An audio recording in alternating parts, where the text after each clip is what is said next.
PMH convention question അവറിൽ ഈ ആഴ്ച നമ്മളോടൊപ്പം അതിഥിയായുള്ളത് KSU സംസ്ഥാന vice president P. Muhammad Shammas ആണ്.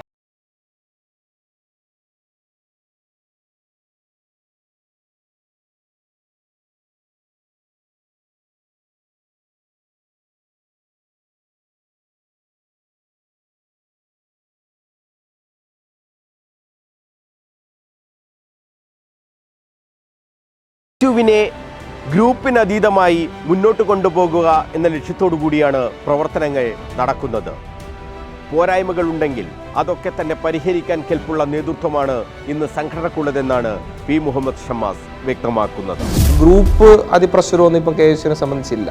ഒരുപക്ഷെ മുൻകാലങ്ങളിൽ വളരെ കൃത്യമായ ചേരിതിരിവോടുകൂടി ഗ്രൂപ്പിൻ്റെ പേരുള്ള മത്സരങ്ങളും ഈ പറഞ്ഞതുപോലെ പരിപാടികളും ബദൽ പരിപാടികളൊക്കെ നടന്ന സാഹചര്യമൊക്കെ ഉണ്ടായിരുന്നു. ക്യാമ്പുകളിൽ ഗ്രൂപ്പ് തിരിഞ്ഞ് പ്രശ്നങ്ങളുണ്ടാകുന്ന വിഷയങ്ങൾ അവതരിപ്പിച്ച് അങ്ങനെ പ്രമേയത്തിൻ്റെ പുറത്തുള്ള ചർച്ചകൾ, അങ്ങനെ വലിയ വിവാദങ്ങളും ഗ്രൂപ്പ് തിരിഞ്ഞുള്ള വഴക്കും തർക്കങ്ങളും ഒക്കെ ഉണ്ടായ സാഹചര്യമൊക്കെ മുൻകാലങ്ങളിലുണ്ടായിരുന്നു. ഇന്ന് അത്തരം കാര്യങ്ങളൊന്നും KSUവിനെ സംബന്ധിച്ച് കോൺഗ്രസ് പാർട്ടിയിലുമില്ല, KSUവിനെ സംബന്ധിച്ച് പ്രത്യേകിച്ചുമില്ല.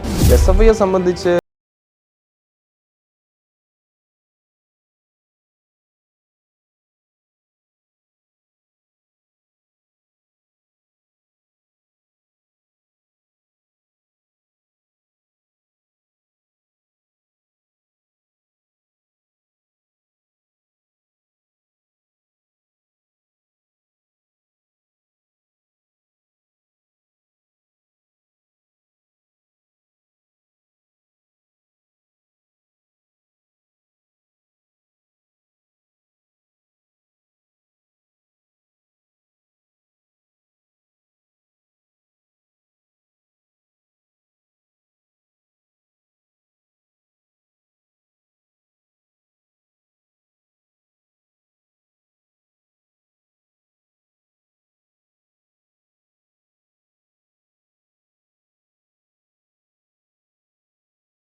മറക്കാതെ കാണുക ക്വസ്റ്റ്യൻ അവർ.